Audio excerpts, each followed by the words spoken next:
যখনই পুরি তৈরি করার জন্য প্রস্তুতি নেই, সবার আগে আমার মেয়ে ডিমান্ড করে আলু পুরি করো।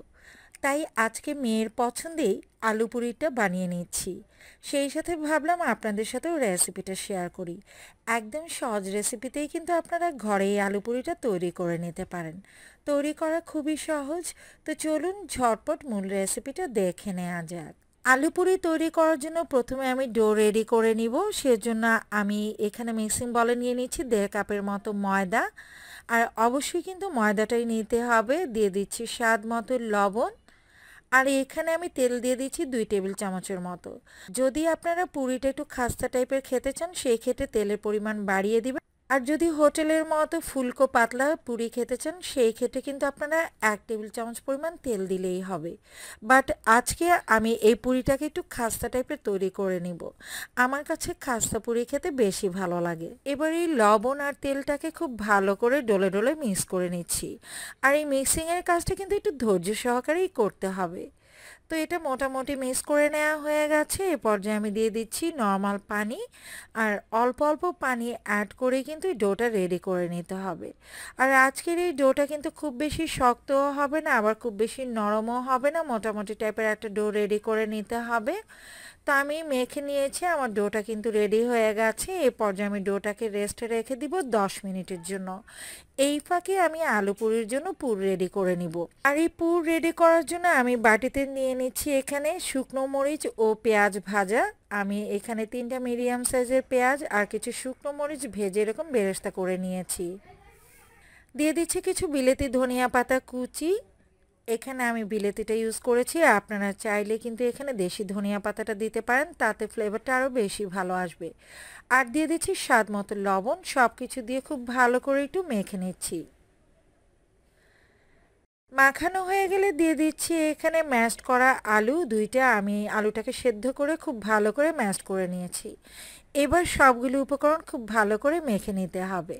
তো এটা মাখানো হয়ে গেছে। এ পর্যায়ে পুরিগুলো রেডি করে নিব। তো আলু পুরির ডোটাকে আমি রেস্টে রেখেছিলাম, আর রেস্টে রাখার পর এই ডোটা কিন্তু অনেকটাই নরম হয়ে গেছে। তো আবার একটু এটাকে মথে নিতে হবে। আমি জাস্ট 2 থেকে 3 মিনিটের মতো আর একটু ভালো করে এটাকে মথে নিব। এবার এর থেকে বেশ কিছু লেচি কেটে নিচ্ছি।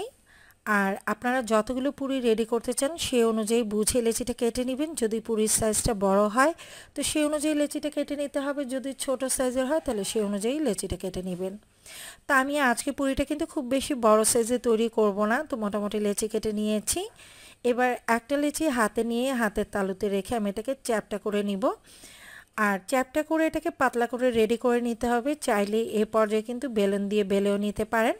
তো এবার ভেতরে পরিমাণ মতো আলুর পুর দিয়ে দিচ্ছি, আর চারপাশ থেকে টেনে টেনে এটাকে সিল করে নিচ্ছি।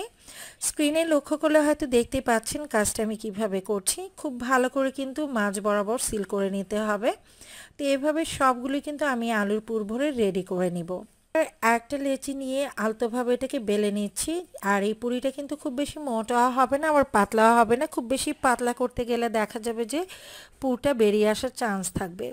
তো আলতো হাতে এটাকে বেলে নিতে হবে। কিন্তু আপনারা এই লেচিটাকে এরকম আলতোভাবে চেপে চেপে কিন্তু রুটির মতো তৈরি করে নিতে পারেন। আমি হাতের তালুতে রেখে এটাকে চ্যাপটা করে নিচ্ছি। আর দেখতে পাচ্ছেন যে এটা কতটুকু পুরুত্ব হবে। খুব বেশি মোটাও না, আবার খুব বেশি পাতলাও হবে না। এইভাবে একটা পর একটা পুরি তৈরি করে সাথে সাথেই কিন্তু তেলের মধ্যে ছেড়ে দিতে হবে। আমি আগে থেকে কিন্তু তেল গরম করে রেখেছিলাম, আর তেলটা পারফেক্টলি গরম ছিল। তো সাথে সাথে একটা একটা করে তৈরি করে নিয়ে কিন্তু পুরিগুলোকে ভেজে নিতে হবে। চাইলে কিন্তু সবগুলো পুরি একবারে রেডি করে ভেজে নেওয়া যাবে না, অর্থাৎ একটা বেলে নেবেন বা তৈরি করে নেবেন, সেই সাথে সাথেই কিন্তু তেলের মধ্যে ছেড়ে দিতে হবে। তো কিছুক্ষণ অপেক্ষা করেছি, আর দেখতেই পাচ্ছেন যে পুরিটা বেশ ফুলে উঠেছে। তো পুরিটা যখন ফুলে উঠবে তখন জাস্ট এটাকে উল্টে নিতে হবে। এরকম উল্টে পাল্টে পুরিটাকে পারফেক্ট কালার আসা পর্যন্ত ভেজে নিতে হবে। তা আমি সবগুলো আলু পুরি ভেজে নিয়েছি, আর দেখতে পাচ্ছেন এগুলো কতটা পারফেক্ট হয়েছে। খেতে কিন্তু ভীষণ মজার হয়েছিল। আশা করছি রেসিপিটি ভালো লেগেছে। ভালো লেগে থাকলে লাইক, কমেন্ট এবং শেয়ার করে দিবেন। পরবর্তী রেসিপি দেখার আমন্ত্রণ জানিয়ে আজকের মতো এখানেই বিদায় নিচ্ছি। সবাই ভালো থাকবেন, সুস্থ থাকবেন। আল্লাহ হাফেজ।